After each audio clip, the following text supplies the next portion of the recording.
Queremos tu análisis sobre la autocrítica que hizo Gabriel Boric, el expresidente. Apareció en la presentación del nuevo libro de Eugenio Tironi, La Resaca, y en una intervención de 45 minutos reconoció errores en seguridad, en el diseño de su primer gabinete y también en la relación con el proceso constitucional, y admitió que su sector no fue creíble frente a la delincuencia. También aprovechó de clasificar el papel que cumplieron tanto Camila Vallejo como Carolina Toá en la administración y cuestionó algunas interpretaciones sobre las decisiones de su gobierno. Con esto, Darío, por lo general, ¿te compraste la autocrítica de Gabriel Boric? ¿O te parece una autocrítica demasiado cómoda? Yo tengo una pregunta previa. ¿Fuiste al concierto en vivo de Gabriel Boric? Y ni siquiera supe. Fue en el Centro Cultural... en el Seina. En el Instituto Nacional. Sí. Metro de Chile. Ahora, igual, bueno, me pierdo hartas cosas, porque por ejemplo, los martes estamos con 32 minutos. Entonces, y además estoy haciendo el cuarto Raihunt, entonces no tenía ni una chance de... Pero estuvo bien farándula del asunto. Sí, se juntaron todos los funcionarios de gobierno, exministros. Bueno, yo creo que a Eugenio Tironi, a mí, yo siempre disfruto, no sé la palabra disfrutar, siempre me parece interesante su planteamiento, y por lo tanto, además que hay una cosa que tiene Eugenio Tironi que tiene, digamos, es muy prolífico, entonces está permanentemente inventando cuestiones, sacando libros, qué sé yo, y llegó opinando. con todo. Recordemos que apenas llegó a Chile, fue a La Zanja y se sacó una foto. Claro. ¿La viste? ¿Quién se sacó una foto? Tironi. Apareció en una foto con La Zanja. No. No, ¿Sí? pues se fue Baradit. Fue Faraday. Me confundí, no dije nada ya. Jorge Baradit es constituyente, autor de la historia oculta, varias historias ocultas, en este historias minuto, secretas. Lo único que te puedo decir es que en este minuto Tironi le dio una puntada, y dice, ¿por qué? Y a Baradit también, porque yo creo que ambos deben tener, digamos, grandes problemas que los confundan, pero sí, podría ser. Igual estaría bueno una foto en la zanja de Tironi, te digo. Bueno, Tironi, el presidente Boric lo ha dicho, tuvo un constante whatsappeo, telefoneo durante su administración. Fue una especie de consejero constante cuando él fue presidente. Sí. Y de hecho lo hizo público en sus columnas, que es una cosa bien interesante, antes que entremos en materia, pero también fíjate que puede hasta servir este preámbulo, porque, a ver, Tironi hace, no sé, X años atrás, 5, 10, pongamos, una cosa, era, o sea, cualquier persona así como de izquierda, en el fondo crítica a la concertación, Tironi era de sus blancos preferidos, así como, no, Tironi lo peor, porque en el fondo Tironi marcó su sello como el primer hombre de comunicaciones del gobierno de Patricio Aylwin, y después de eso, junto con eso, además desarrolló y se movió en el establishment completamente con su consultora, Tironi a secas, antes era Tironi Asociado, que lleva las cuentas de grandes empresas, digamos, en esta historia. Yo creo que no ha habido gran empresa, desde, no sé, Codelco, el Banco de Chile, etc., lo que se te ocurra, que no ha estado a la asesoría de Tironi. Entonces, de alguna manera era, en esta mirada, que un poco también remitía ayer el propio expresidente Boric, planteando, y que ha sido parte como de la autocrítica de esta generación, que fue muy crítica con la concertación, y que ahora después de Con Guitarra lo matiza. Entonces, la figura de Tironi es interesante, y en eso yo fíjate que también nace, no sé, como sociólogo igual que Tironi, también cuando era más joven era súper crítico, y después él tiene una mirada, digamos, particular, por supuesto, es un tipo muy moderado políticamente, como la lógica de los grandes acuerdos, pero lo que sí tiene, y eso se lo reconozco muchísimo, tiene fondo.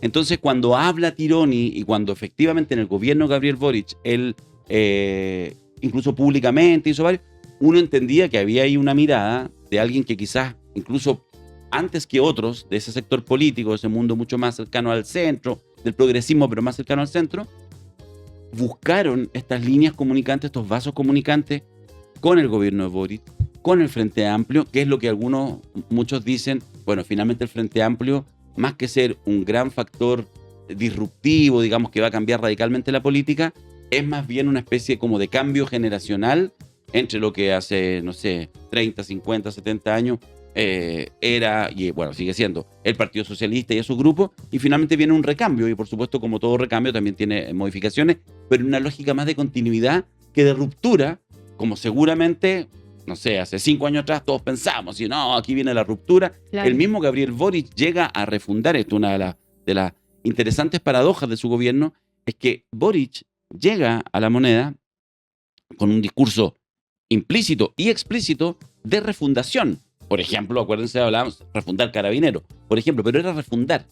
Y finalmente... El proceso constituyente también. Claro, pero él era un ánimo refundacional completamente. Y finalmente, para bien o para mal, eso uno puede calificarlo, pero es interesante, la gracia, la gran legado que deja el gobierno de Boric es normalizar. O sea, todo lo contrario, digamos, a refundar. Eso es bien llamativo.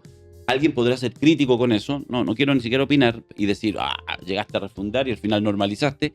Y alguien podrá decir, mira, pese a que tú venías con este ánimo, entendiste que post-estallido, post-pandemia, post-desastre constitucional, lo que había que hacer era volver a generar un país normal, que fue, a mi juicio, el gobierno lo que trató de hacer, y creo que en eso lo hizo medianamente bien, más allá de las críticas, muchas de ellas muy injustas, de la ultraderecha y la derecha, que han tratado de plantear esta idea, digamos, poco menos que había que generar un gobierno de emergencia.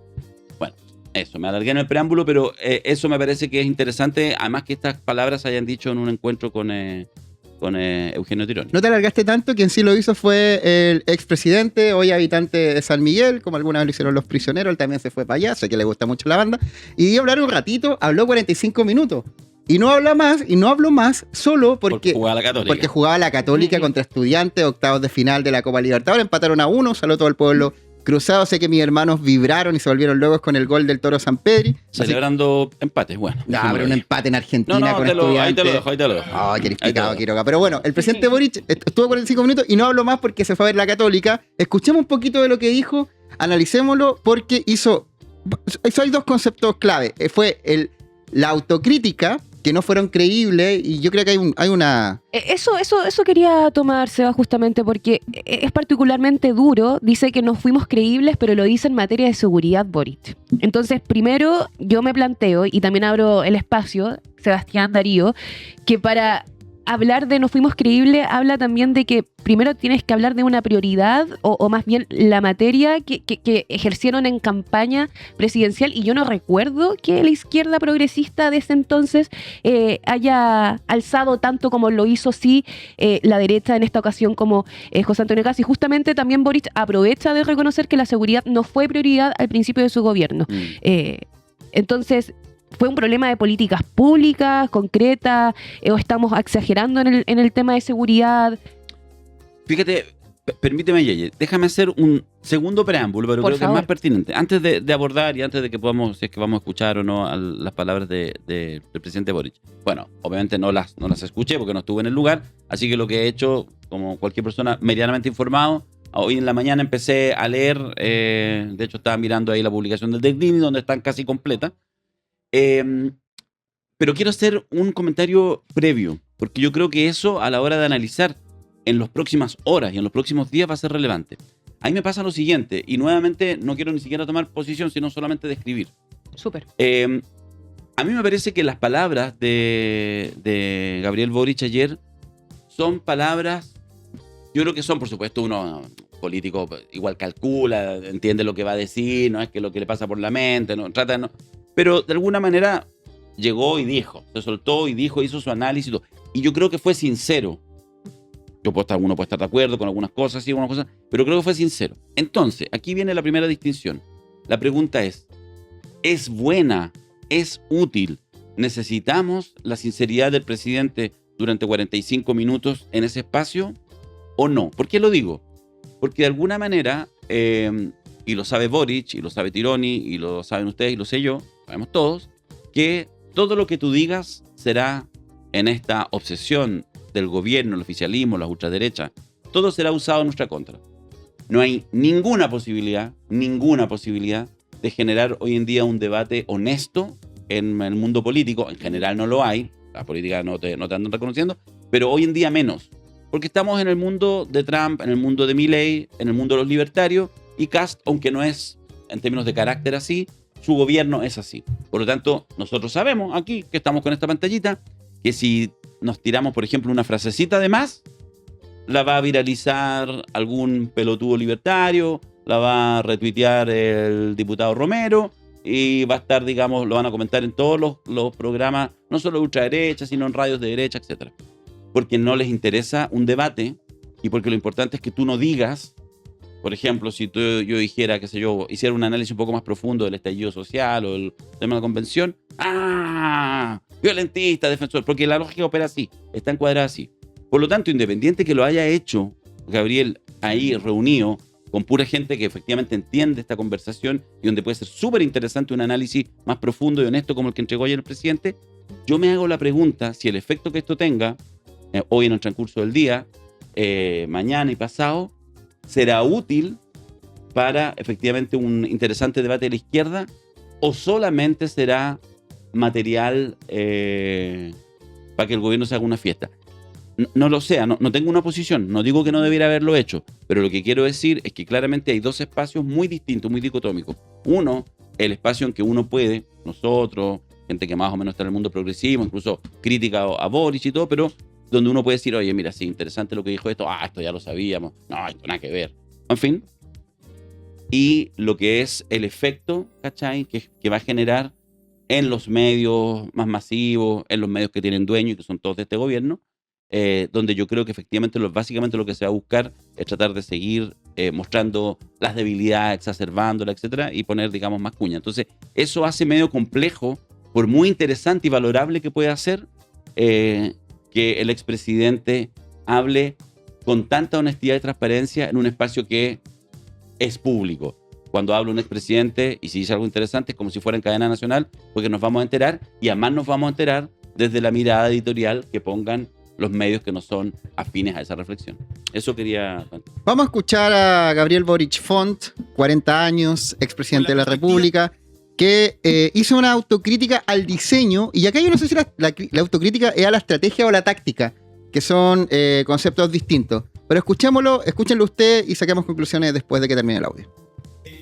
Con la perspectiva de la experiencia, si tuviera que diseñar de nuevo el primer gabinete, lo haría de una manera más equilibrada, pero no equilibrada en el sentido del cuoteo, sino en el sentido de la experiencia en el manejo del Estado y en la incorporación de visiones que nos hayan permitido abrazar o aprehender el cambio de ciclo que estaba en ciernes. Insisto, esto no es que haya que haber tenido un PPD más, un PR más, un Frente Amplio más o menos, no. Estoy diciendo que el diseño con el que se hizo el primer gabinete tendría que haber sido pensado desde una perspectiva distinta. Y de nuevo, la responsabilidad es mía en eso. ¿La vendió el presidente Boric en cómo armó el gabinete? Bueno, esto ya les ha comentado innumerables veces, pero la novedad es que lo escuchamos a él diciéndolo muy firmemente. No fue lo mejor que pudo hacer. También da cuenta de que... Bueno, es que después habla de Carolina Toá y tampoco dice que fue la gran salvavidas, pero al mismo tiempo dice que él gobernaba con Toá y Vallejo, que casi que tenían un grupo de WhatsApp conjunto y las decisiones las tomaban entre ellos. Entonces, muchas cosas y finalmente, haciendo retrospectiva, lo que parece hacer el presidente Boric es dar alguna explicación de por qué pasó lo que pasó, que otra novedad que hizo, que es nombrar ultraderecha, así a secas, al gobierno de Kast. Sí, es que, mira, hay algo naif, siempre me pasa a mí cuando escucho al presidente, que es la parte crítica, digamos. Tiene, por supuesto, varios méritos. Pero hay una cosa media naif, porque, a ver, cuando él dice, y es lógico que lo diga como expresidente, finalmente esa mala composición es responsabilidad mía. Sí y no. Si los presidentes, por lo menos en el caso del presidente, de la mayoría del presidente Boric es uno de esos, no lo arman solos, por presidente sí. Porque en el fondo nadie tiene que ponerte una pistola en el pecho para que las presiones y las fuerzas objetivas que tiene cada uno de los grupos, y en fin, todo eso, sí opere como una presión, que a veces puede ser muy saludable si tú lo administras bien, o puede ser a veces indebida. Entonces, me pasa que hay una... O sea, en general, cuando uno escucha al presidente Gabriel Boric, es una historia que resulta muy coherente si uno más o menos comparte ese mundo, esos valores, si se sintió cercano al gobierno, más allá, insisto, de las críticas, pero siento que como que lo reduce. Hay una cosa como simplifica, que puede ser un efecto útil, pero siento como que reduce cierta complejidad del mundo político. Entonces, me pasa que cuando uno dice, bueno, si vamos a hacer una autocrítica que puede ser útil, en realidad hay que abrir. De hecho, finalmente no es todo sobre él, es más importante la época que se vivía, ¿me cachai? Entonces uno puede decir, oye, pero súper autocrítico el presidente, porque llega ahí, habla, y que honesto, que transparente. Sí, yo creo que lo hace genuinamente, no tengo ninguna duda de una cierta honestidad intelectual en lo que está planteando. Me pasa que en realidad me resulta medio corto, porque creo que el gobierno que pasó, lo tenéis que entender en fenómenos que están incluso más afuera del gobierno. ¿Qué pasó entre el estallido y la convención, digamos? O sea, ¿qué pasó? ¿Qué pasa también, por supuesto, con estos ciclos mundiales? Todo lo que está pasando, digamos, con la emergencia de las ultraderechas, que efectivamente tampoco implica que las izquierdas se vayan al tacho de la basura, porque en muchos lados han perdido elecciones en América Latina, pero igual son fuertes, digamos. O sea, lo que pasó en Colombia, incluso en Perú, etcétera. Y además que hay un nuevo fenómeno también de la ultraderecha, o más bien de la derecha, como quieran decirle, o más bien de la política, hablemos de la política en general, que se fueron a espacios digitalizados donde se hace farándula sobre el mismo. Claro, encontraron esa tecla y la apretan permanentemente. Entonces, ahora, sí, yo creo que lo que señala Boric a esta altura del partido, mira, me pasa lo siguiente, es como, ya, a ver, en este espacio acá, todos los que estamos acá, los turninos, turninas que están escuchando, ¿les aporta algo nuevo que el presidente diga, sí, no fue el mejor gabinete, cometimos errores al comienzo, y ni siquiera se trataba de 1 o 2 militantes más del PPD o radical? ¿Sabes qué? Yo creo que sí. ¿Te digo por qué? No desde el punto de vista de la info nueva, sino de... uno siempre cree que los frente amplistas viven en una realidad paralela y como que no logran entender realmente a veces el mundo en el que vive. Es una autocrítica que se ha hecho desde la gente que está a la izquierda del Frente Amplio, de la gente de centro y de la gente de las distintas derechas.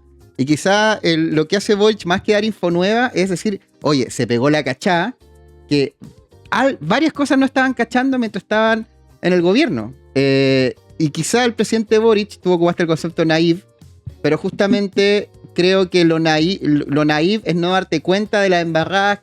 Tú le puedes definir embarrada, le puedes decirlo estilo que no funcionó. Pero yo creo que el presidente Boric, y a propósito de que ahora hay elecciones internas del Frente Amplio, donde, para serte sincero, no sé cuál realmente es la diferencia entre las dos candidatas. Quiero ser así de como claro, de si hay algún proyecto distinto entre una y otra, más allá de los distintos lotes de los cuales venían Revolución Democrática, Convergencia Social. Pero al menos para quienes estamos viendo constantemente política, sí creo que el Frente Amplio, encarnado en su principal figura, que el presidente Boric, parece estar, y espero que así sea, y no sé si concuerda, haciendo una especie de toma de conciencia de lo arrojado, a veces inexpertos que fueron, como no lo hacen tan a menudo, porque uno de repente ve las declaraciones de Giorgio Jackson, de Gonzalo Vinter, de la autocrítica, y uno quizás no encuentra la autocrítica real. Entonces, más que info nueva, que alguien sepa, es quizás la toma de conciencia. ¿Viste esa toma de conciencia o el mismo texto que me puede haber dado Jackson, Vinter, cualquier otro líder del Frente Amplio antes? No, yo creo que las reflexiones de Gabriel en general son muy personales. Esa es su gracia y su desgracia. Para mucha gente es su gracia, digamos, o sea, como transparencia. ¿No? A mí es lo que muchas veces me genera problemas. El meme de que pide perdón por todo también. El meme de que pide perdón por todo y el meme, a ver, pienso varias cosas, y hablando si se me ocurren cosas. Primero, digamos, factos. Gabriel Boric es, como mínimo, precandidato a la presidencia de la República del 2030. Sí. Ya lo es. Check. No puede no serlo por vigencia, por adhesión. O sea, Gabriel Boric lo encuesta la Academ, qué sé yo, como nombres. Y obviamente va a estar, no sé, no me imagino que pueda estar con menos de 20 puntos, así como ya, ¿cachai? Es por lejos, la figura más querida por quienes tenían adhesión por el anterior gobierno. Ya, entonces, eso hace que obviamente cada una de las cosas que se plantea también tiene ese encuadre. Entonces uno tiene que mirar. Segundo, es en realidad el momento, hoy, 12 de agosto, 12, 13, 12, ayer fue 11 de agosto, en realidad es el momento para que la cadena nacional que dio el expresidente Gabriel Boric sea en función de la autocrítica de su gobierno. Es lo que necesitamos en este minuto. No digo que la discusión interna dentro del Frente Amplio, el PC, el PS, el PPD, cualquiera sea, no tenga que tener muchos elementos de autocrítica. Pero, nuevamente, ayer no le estaba hablando a 200 personas o 300 personas reunidas en el Seina. El libro de Tironi se trata sobre el gobierno Gabriel Boric, sobre la resaca, por supuesto, y está muy bien que se escriba, y yo obviamente lo voy a comprar y me lo voy a leer, etc. Y eso permite discusiones. Pero ahí es donde voy con lo naif. Cuando habla Gabriel Boric, en una cosa como y habla largo y dice cosas, eso se transforma en cadena nacional.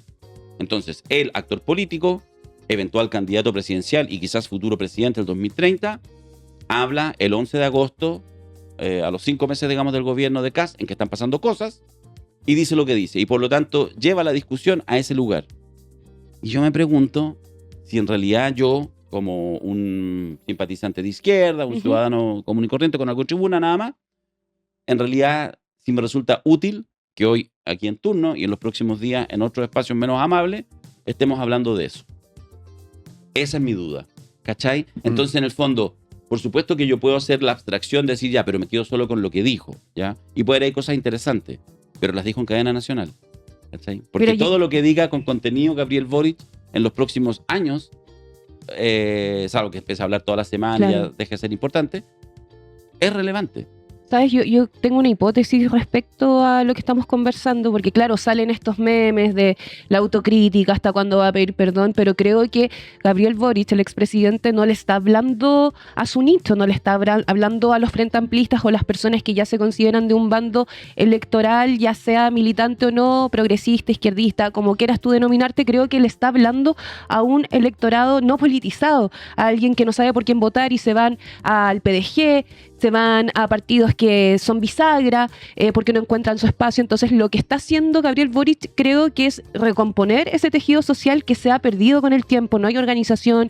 De hecho, si tú le preguntas a tu vecino, oye, nómbrame a 5 personas que conozca de la cuadra, no conoces. Entonces, de hecho, hace 2 semanas, no olvidemos que también el expresidente apareció en la comuna de San Miguel, se incluyó en la Junta de Vecinos. Entonces creo que este trabajo que viene haciendo metódicamente desde que salió de la presidencia es recomponer este tejido que se ha perdido con el paso del tiempo. Es una hipótesis, es una hipótesis absolutamente razonable. Yo tengo algunas dudas, pero no es que no esté de acuerdo. Yo creo que también hay eso.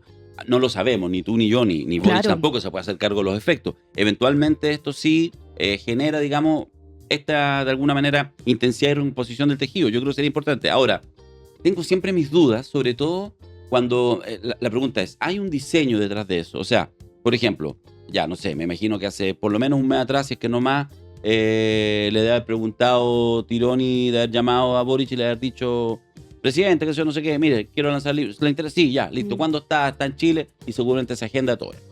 Entonces, la pregunta es una pregunta que no tenemos respuesta, pero creo que es válida como pregunta, digamos, hipotética, es, entonces, ¿define el expresidente que ahora vamos a entregar estos contenidos o tiene que ver con que fueron las reflexiones de la semana, se entusiasmó, le pareció pertinente? Porque a mí me parece, y nuevamente eso es para bien y para mal, que una de las cosas por la cual mucha gente quiere y sigue queriendo mucho a Gabriel Boric, después de haber pasado por la presidencia, etcétera, es porque como que trasunta una cierta como transparencia. La gente, por supuesto, entenderá que no es que es un político, igual calcula y todo, pero que hay una cierta improvisación que tiene también, la improvisación también tiene mucho que ver con honestidad. Por ejemplo... Con descubrir qué está pasando en marcha también. Claro, correcto. Ahora, nuevamente, cuando tú eres un expresidente, o sea, lo que uno yo creo que no es permitido en estos tiempos muy, muy complejos, muy complejos. O sea, nosotros estamos a puertas de que esto se transforme en un estado casi policial. O sea, todo lo que ha pasado esta semana, la ley Naín Retamal 2, ya que es un detalle, pero que la modificación es casi un detalle, pero que nos muestra toda la historia de la ley Naín Retamal 1, cómo se promulgó. Acordémonos cómo se promulgó. Todo lo que viene ahora, la bancada de los indultos generales, salió el ministro de Justicia hace una semana atrás y dijo, mira, en realidad no, el gobierno no va a hacer indultos generales. Eso es materia de ley, así que si el Parlamento... O sea, le está diciendo al Parlamento, voten y manden una ley y saquemos a todos los violadores de derechos humanos de la cárcel. Eso es lo que está entre líneas. En ese contexto, más la reforma económica, más la reforma laboral que viene, nosotros vivimos tiempos muy complejos. En ese contexto, los actores políticos relevantes tienen que tener claro que cada cosa que digan que puede ser pertinente debiera tener una mirada estratégica para que aporte a esta disputa muy fuerte que hay con las ideas de la ultraderecha. Si efectivamente el presidente Gabriel Boric dijo, ok, y para hacer eso, creo que en este minuto necesitamos mirarnos el ombligo y necesitamos ser autocríticos, y voy a ocupar este espacio porque voy a seguir trabajando cosas y en 2 semanas más voy a escribir una columna que va a poner énfasis en tal cosa, yo digo, perfecto. Puede ser errado, pero tiene diseño. A mí lo que siempre me preocupa mucho es si en realidad es solo, hablemos hoy día, me tiré porque en realidad tuve un buen día, hoy día la Violeta mañana me sonrió. Eso siempre, con personajes como Gabriel Boric, a mí me preocupa. Entonces digo, primero, dos cosas. Primero tenemos que ver qué es lo que pasa en las próximas par de días y par de semanas, qué ventanas se abren a propósito de esta declaración y cómo lo van a malutilizar y todo, que eso es evidente. Y lo segundo, si efectivamente hay consistencia, no solo de Gabriel, sino una cosa más amplia. Él no solo es sí mismo, es militante del Frente Amplio, es parte de la izquierda, etcétera, para que entonces, bueno, quizás se abra un espacio muy interesante de las fuerzas progresistas, de una mirada autocrítica, que sirva para la tarea del hoy día.